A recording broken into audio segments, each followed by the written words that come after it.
Você já ouviu falar sobre o mito de Narciso? Bem, eu sei, se você chegou até aqui, provavelmente o seu objetivo seja entender um pouco mais sobre relacionamentos abusivos, né, o que conduz as pessoas a se tornarem abusivas, o que submete tantas pessoas a uma relação abusiva. Talvez você também queira entender um pouquinho mais quais são as características para verificar se aquela relação é abusiva ou não, enfim. Mas antes eu gostaria de contar uma breve história. Uma história sobre um rapaz, filho do rio. É a história de Narciso. Narciso era um jovem muito bonito, extremamente sedutor, que no auge dos seus 17 ou 18 anos, com todo aquele brilho que tinha, era capaz de chamar a atenção de qualquer dama. Acontece que Narciso nunca havia se apaixonado por ninguém. Foi mais ou menos nessa época que, em um determinado dia, ele adentrou no Vale das Ninfas e conheceu Eco. Conhecer Eco para Narciso, bem, foi uma grande tragédia. Pensa comigo, quando você está num lugar vazio e grita, a sua voz produz um eco, que nada mais é do que uma parte final do que você falou sendo ecoada para que você mesmo ouça. Se você, de repente, em um ambiente fechado, gritar o seu nome, esse nome vai ecoar e voltar até os seus ouvidos pela metade. Eco. Era assim. Uma ninfa que devolvia a Narciso tudo aquilo que ele oferecia a ela pela metade.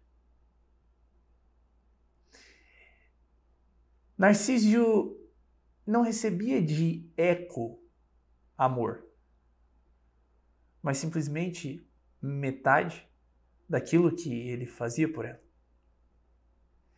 Se Narciso dissesse eu amo você, tudo que Eco dizia era você.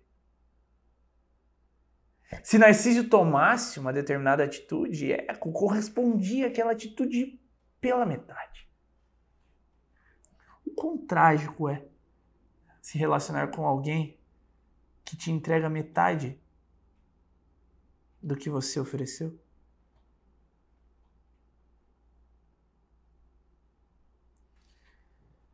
Talvez pudéssemos falar sobre reciprocidade e sobre o cansaço de Narciso em fazer e sempre receber pela metade. Ocorre que o ponto não é esse. A grande questão que envolve Narciso e Eco é o fato de Narciso ter sido seduzido pela capacidade de receber de Eco o que ele queria no começo, mesmo que pela metade. Percebe como o quadro muda? De repente você encontra alguém que faz exatamente o que você quer. E mesmo que essa pessoa faça um pouquinho menos do que você almeja, ela ainda assim faz o que você quer.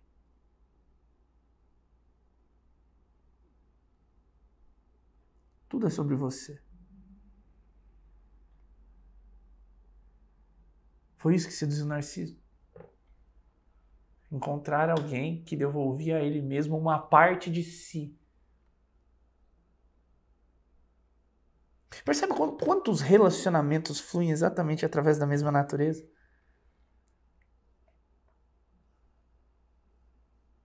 Parece que você se relaciona com uma cópia sua. E no começo isso parece maravilhoso. E mesmo que a pessoa entregue menos do que você, na sua cabeça é algo do tipo, olha, mas pelo menos ela faz isso, isso e isso. Era exatamente o que eu queria. Eu não estou dizendo que você tem que se relacionar com alguém que faça exatamente tudo que você quer, mas a questão aqui é o motivador. É um anseio por encontrar alguém que, de certa forma, feche seus buracos. Entregue o que você almeja. Percebe como existe uma ausência de liberdade nisso? É impossível que o amor flua quando ele está baseado na entrega. E talvez você me questione, como assim? Eu não deveria esperar algo bom das pessoas? Sim. Mas lá na frente você vai entender que Essa entrega precisa ser autêntica, generosa, diferente, talvez, de tudo que você teve até hoje. Mas sigamos. E então chegou um dia, como sempre chega, que Narciso cansou de simplesmente ter uma cópia que entregava a ele mesmo o que ele queria pela metade. E nesse dia, Narciso, cansado e razoavelmente triste, debruçou-se às margens de um rio. E pela primeira vez ele se deparou com o próprio reflexo. E nesse momento, a segunda tragédia na vida de Narciso aconteceu. Ele enxergou seu próprio reflexo na água.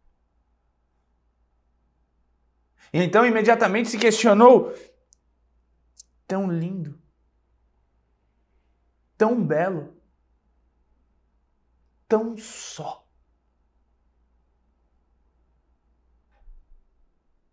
Se apaixonando pelo próprio reflexo, Narciso tentou possuí-lo. Ele foi se aproximando do rio, se aproximando do rio, se aproximando do rio, como se desejasse, sobretudo, possuir a própria imagem. E no momento em que finalmente ele toca a própria imagem através daquele reflexo, ele cai na água. E o final dessa história você já conhece. Narciso morre afogado, buscando acima de tudo possuir a própria beleza. Talvez você conheça isso através de uma outra palavra, chamada amor próprio. Eu realmente acredito que existem momentos na nossa vida que nós precisamos resgatar a nossa essência, resgatar a nós mesmos. Só que depois de um tempo de resgate, temos uma obrigação quase que moral de voltar à vida. Uma vida que foi feita para que você ame. A vida é feita para você amar. Só que é claro que amar é um processo. As pessoas, muitas vezes, machucadas, traumatizadas, dependentes, têm uma dificuldade muito grande para entender o amor. E é exatamente esse o motivo de tantas e tantas e tantas pessoas viverem dentro de um relacionamento abusivo.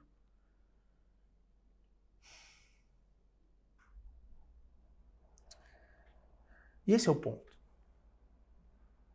Já entendemos que muitas vezes as nossas relações são baseadas, acima de tudo, nas nossas próprias necessidades.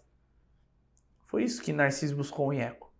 Alguém que suprisse necessidades interiores.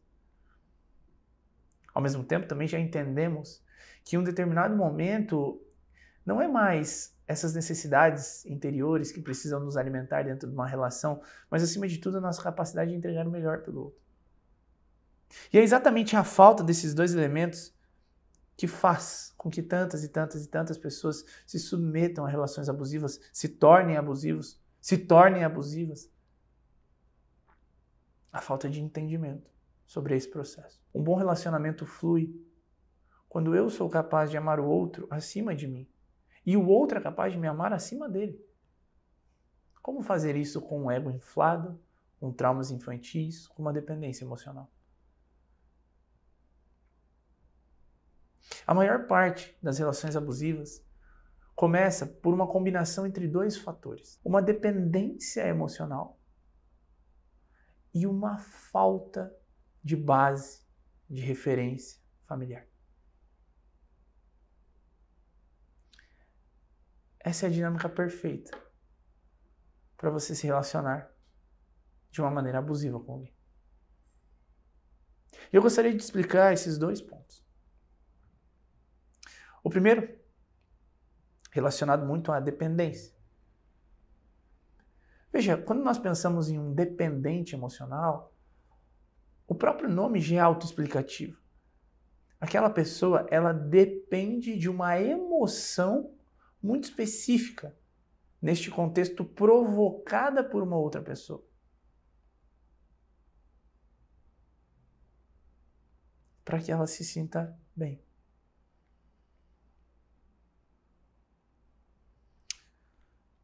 Que emoção é essa? Algumas vezes é a sensação de segurança. Outras vezes é a sensação de importância. Outras vezes é a sensação de crescimento. Enfim, essa dependência de algumas sensações, por alguma razão, geradas a partir do outro, né? Então o outro me oferece aquele sentimento, aquela sensação, faz com que muitos casais permaneçam unidos. De uma maneira não tão legal assim. Porque é disso que vem a dinâmica do ciúme excessivo, por exemplo. Por que alguém se torna ciumento? Porque eu vejo o outro como uma posse, que me propicia, de certa forma, conforto, estabilidade, bem-estar. Então, perder aquela pessoa sugere ter de lidar com uma vida onde eu não sei como suprir alguns sentimentos e algumas emoções que na presença daquela pessoa são supridos. Sabe o medo de ficar sozinho? Então. Sabe aquela sensação de alegria? Então. Não é que o outro não possa me fazer bem, mas se eu preciso dele para sentir algumas coisas, poxa, talvez exista algo errado. Talvez você me pergunte, tudo bem, André, mas como é que eu resolvo isso? Como que eu consigo me sentir bem sozinho? Como que eu consigo lidar com as minhas emoções? Como que eu consigo, de forma artificial, entre aspas, produzir algumas emoções para não projetar nessa pessoa essas necessidades? O primeiro ponto é olhar para o seu passado, para a sua infância, para a sua adolescência. Olha só que louco. Existe uma fase na nossa vida, quando nós estamos transitando entre a infância e a adolescência, entre os 8, 12, 13 anos, que nós necessitamos, para que o nosso desenvolvimento emocional seja completo, receber um amor muito específico, geralmente dos nossos pais. Esse amor que eu preciso receber é um amor benevolente, gratuito, generoso, que não me exija nada em troca. Essa é a função de um pai na construção emocional de um filho. Quando esse pai, quando essa mãe dá esse amor de um jeito muito específico, na quantidade adequada, essa criança, por si, começa a olhar para o mundo de uma forma diferente. Ela começa a interagir com o mundo, ela começa a sair de casa, né, ter os seus próprios amigos, tomar algumas pequenas decisões. E através desse conjunto de fatores, onde ela vai se expondo ao mundo, vai percebendo quem ela é no mundo, sabendo que ela tem um porto seguro, que ela pode voltar para casa quando ela quiser, que ali ela vai ser amada, vai ser querida, vai receber atenção, afeto. Ela desenvolve a própria personalidade. Ela está recebendo aquelas sensações de importância, de crescimento e de segurança dentro do seu lar, pela figura dos seus pais. Ocorre que, quando uma criança vem de um lar instável a nível de emoções, instável a nível de presença, instável, onde ela não recebe esse amor generoso, gratuito, benevolente e que não exige nada em troca, ela vai crescer com um déficit emocional. Uma espécie de buraco que deveria ter sido preenchido e não foi. E através desse buraco que existe dentro dela, ela vai para o mundo. Aquele movimento de amadurecimento interno ainda não aconteceu, porque ela não tinha uma base que a sustentava. É como tentar construir um edifício com fundações nada sólidas. O que é que acontece? Vai dar ruim. Porque antes daquele edifício subir, ainda assim eu terei de construir as minhas fundações. E é aqui que começa o problema. Porque se os meus pais não me deram o suficiente quando eu era pequena, e eu vou para o mundo, eu vou projetar essa necessidade em alguém. Adivinha quem é esse alguém? Geralmente um parceiro ou uma parceira. Então eu já começo a relação buscando que essa pessoa me ofereça uma sensação e um sentimento que eu deveria ter recebido quando eu era pequeno e não recebi. Ora, é meio natural que eu vicie na pessoa. Por alguma razão ela me propiciou sentimentos que os meus pais deveriam ter me propiciado e não me propiciaram. Isso é culpa dos pais? Não, às vezes eles não sabiam. Mas é sua responsabilidade agora porque você é uma pessoa adulta. Resolver esse problema. André, e agora? Ferrou? Não. Na verdade, existem formas de você suprir essas necessidades. Sem que projete isso numa relação. Porque se você projetar isso numa relação, olha só o que vai acontecer. Talvez você fique tão dependente da pessoa que você tente fazer de tudo para se manter lá. E dependendo da vida moral que essa pessoa tem, ela vai abusar de você psicologicamente. Porque ela sabe que você não vai embora. Conhece essa história? Frequentemente, o abusado é um dependente. E o que acontece quando essa dependência é tratada? O abusador perde o poder sobre o abusado.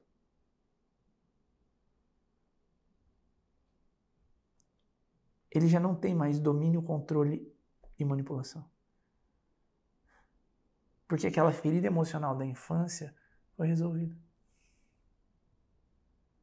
Existe um método para isso. Para você resolver esse buraco. Então esse é o primeiro ponto. Poxa, percebi que eu sou um dependente. Entendi que minha relação não está boa. E também entendi que os comportamentos que meu parceiro e minha parceira, o abusador nesse caso, tem, ou que eu como abusador tenho, estão relacionados com essa minha dependência, ou se eu sou o abusador, com a minha imposição sobre o outro. Eu percebo que a pessoa é frágil se eu sou abusador. Eu fico machucando. Quer sair de um relacionamento abusivo? Precisa trabalhar suas dependências.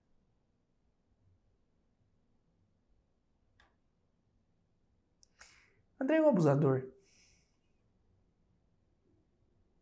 ele também tem um trauma infantil? Muitas vezes sim. Embora isso não seja algo, em 100% dos casos encontrado, é algo comum. O que muitas vezes falta para um abusador? Referência sobre o que é o amor. Então muitas vezes ele não tem um conceito claro sobre o que é o amor. Ele não tem um conceito claro que, na verdade, você é feito para amar e não para ser amado. O amor é uma escolha, e para fazer essa escolha você precisa desenvolver 4 capacidades. Capacidade de se sacrificar é uma delas. Capacidade de perdoar, capacidade de servir e capacidade de sentir. E esse sentimento nem sempre é aquela paixão nas alturas, mas é uma busca por ficar feliz com a felicidade do outro. É meio que natural, a pessoa ela quer ver você bem, então ela te serve. E o abusador muitas vezes não tem essa noção. Porque comumente ele está preocupado com ele mesmo. Traumas infantis e falta de referência. Nem todo abusador é mau. Mas sabe o que é bastante comum? Que abusador e abusado troquem de papel constantemente. Louco, né? André, você está me dizendo que os dois são traumatizados com a infância? Uhum. Você está dizendo que os dois não têm referência? Uhum. Você está me dizendo que talvez eu, no papel de abusada ou de abusado, também seja um abusador? Pode ser. Isso só você vai saber dizer, a partir do momento em que você interpretar o seu contexto. E é claro que existem alguns sinais que você pode se atentar para perceber se você carrega essa dinâmica com você. Então, quais são os sinais de um relacionamento abusivo? Trouxe aqui alguns para você. Ciúme excessivo. Ciúme, como eu te falei, é uma dinâmica de posse. Então, de certa forma, você tenta possuir o outro, entendeu? Você coloca ele numa posição de quem precisa suprir as suas necessidades. Olha que merda. Por quê? Porque você não recebeu essa referência quando você era pequeno. Quando você era pequeno, ele também não buscou um trabalho específico para ganhar essa referência ao longo da sua vida. Para isso que serve o desenvolvimento pessoal. Segunda característica, a necessidade de controle. Eu conheci um casal, a moça era minha cliente, e olha só que louco. O cara falava assim pra ela, eu não quero que você faça terapia. Porque eu tô aqui. Você pode partilhar a vida comigo. Você pode falar tudo que você tá sentindo pra mim. Olha, a primeira impressão é uma impressão de que cara fofo. Na verdade, o que ele estava fazendo era construindo uma disposição de manipulação. Estava manipulando ela. Porque se ela não fosse para terapia, ele sempre ia ter o controle sobre o que ela estava vivendo. Ele ia saber tudo o tempo todo. E ela, sem essa referência paterna, projetando nele essa imagem, demorou anos para perceber isso. Quando ela percebeu, ela estava afundada numa depressão, na cama, praticamente o dia inteiro, sem conseguir trabalhar, morando com os pais, tendo uma capacidade brilhante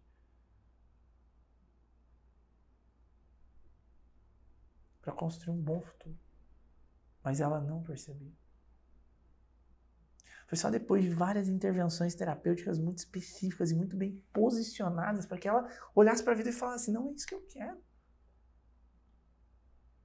Só que ao mesmo tempo, ela também carregava algumas coisas dentro dela, que em alguns contextos a tornavam uma abusadora, por exemplo, ciúme.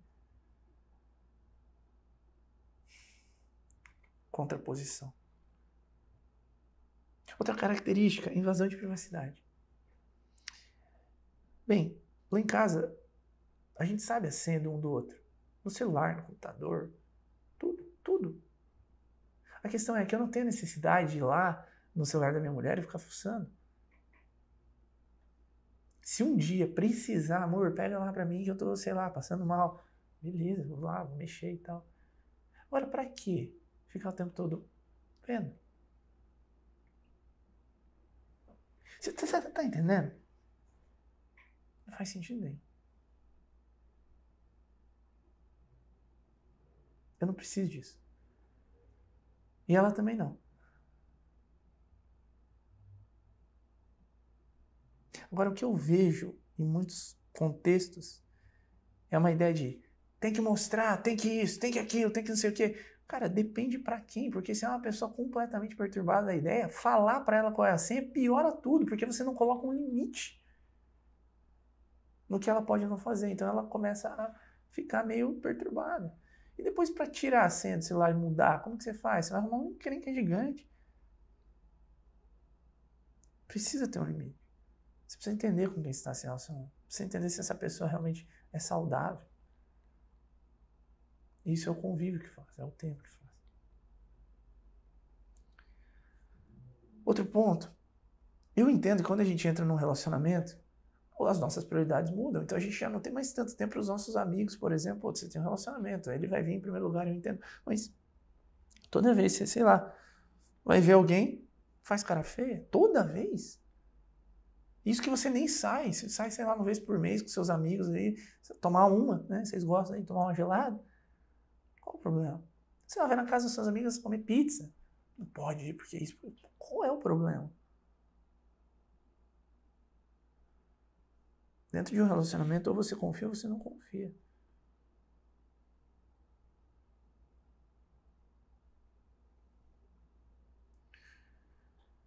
Chantagem. É outro ponto, assim, com nível de relevância imenso dentro de uma relação.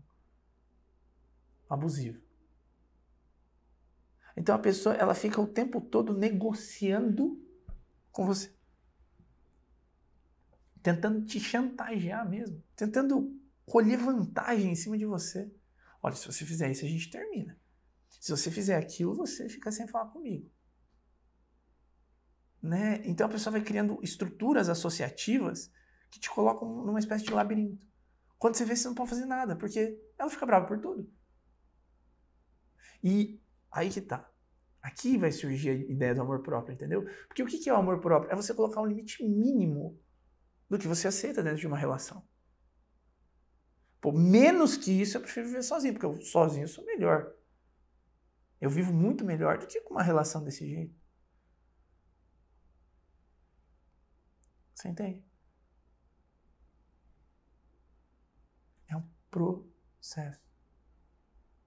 Amor próprio serve para isso, para te dar limite mínimo. Tô dizendo que o relacionamento vai ser perfeito, que não vão ter dias ruins, não. Mas a questão é, uma sucessão de dias ruins tem uma causa e muitas vezes uma necessidade de se aprender algo com aquilo. E você resolve e a vida segue. Agora, toda hora ruim, toda hora chantagem, tá errado. É um princípio de relação abusiva. Vamos seguir. Destruição da autoestima. Você tá gorda. Já viu isso? Essa roupa aí, não. Parece uma puta usando isso. Já viu isso?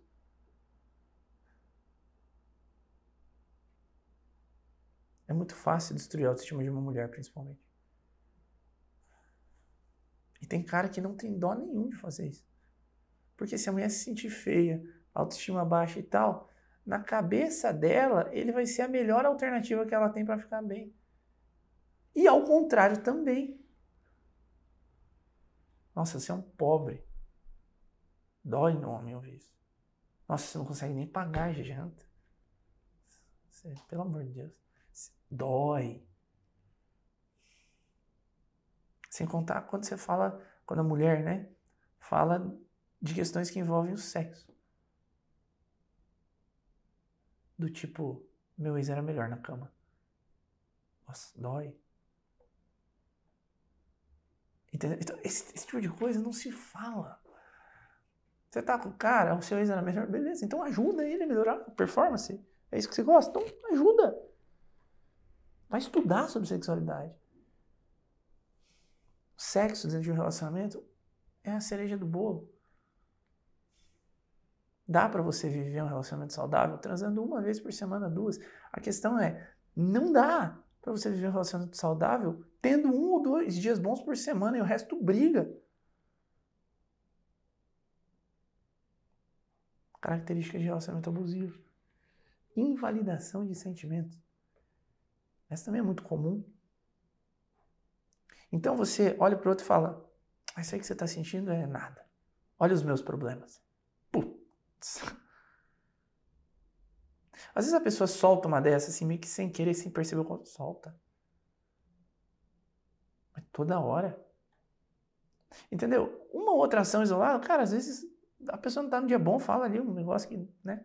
Depois pede desculpa, aí, enfim, muda o comportamento. Outra coisa é a reiteração daquilo. É difícil. Difícil mesmo. Então são coisas que de verdade assim eu não quero para vocês. Dentro de um relacionamento saudável, um é apoio do outro. Um é suporte pro outro. E quando eu me refiro a suporte aqui, não é suporte de tipo assim, ficar ouvindo outro chorar, reclamar da vida e tal, não.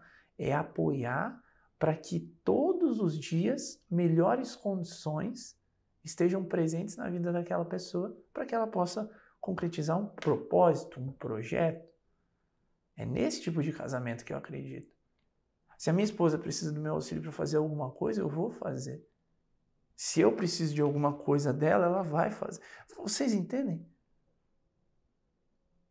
Então ficar invalidando sentimento, não ser um bom suporte e tal, isso tem tudo para acabar mal. Outra característica, falta de diálogo. Sabe a famosa lei do silêncio, o dar gelo? Como assim? Como assim dar gelo na pessoa? Você não escolheu partilhar a vida com ela, você vai ficar dando gelo? Você tá de sacanagem. Ok. Dependendo da mulher, principalmente, tem ali 2 dias que ela fica mais chateada. Sim, e muitas vezes o cara, ele deu motivo, então vai lá conversa. Vai ficar uma semana, 15 dias, 1 mês sem falar. Não é normal. Pode ser comum, mas não é normal. E vice-versa. Porque tem muito cara que dá gelo, a mulher some. Se o cara não consegue sentar e ter um diálogo justo,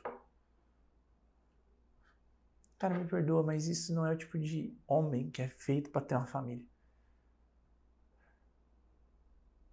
Machucou, tá difícil, beleza, conversa. Se for o caso, beleza, termina, segue a vida. Mas ficar brincando com a parte emocional de alguém é um comportamento abusivo. Você não faz isso. Processos de comunicação são essenciais para a fluidez de uma boa relação. Enfim. Então, olhar para um processo de relacionamento abusivo exige olhar para os sentimentos que talvez não foram supridos quando você era pequeno, olhar para a dinâmica do egoísmo que muitas vezes cresce no nosso coração por uma falta de virtudes, por uma falta de bondade, por uma falta de amor, por uma falta de entendimento sobre o que é o amor, por uma falta de execução prática do que torna a relação melhor. E também sobre uma falta de conhecimento. Relacionamento abusivo também é sobre falta de conhecimento. Porque às vezes você está lá dentro de um universo limitado, sem a referência do que é uma boa relação, então você acha que aquele tipo de comportamento é normal. Pode ser comum, mas não é normal. E esse é um grande problema do mundo hoje em dia. As referências são um pouco escassas. Só que eu gostaria de te convidar para conhecer as melhores referências possíveis para viver uma boa vida amorosa, para construir um bom futuro, para se tornar alguém digno, alguém melhor, para talvez sair de uma relação abusiva, para resolver os seus traumas do passado, para curar a dor que está dentro do seu coração, talvez há muitos anos empedrada. Eu quero te oferecer um processo, um passo a passo, completo, para que você resolva a sua vida amorosa, para que você resolva os seus problemas de relação abusiva, para que você trate talvez o seu ciúme, a sua insegurança, para que você cure o seu coração com relação ao seu passado e também aos seus pais. Aqui embaixo tem um link do Deixe de Ser. O Deixe de Ser é um treinamento completo que vai te tornar 1% melhor todos os dias, fazendo com que você construa um futuro muito melhor, inclusive no amor.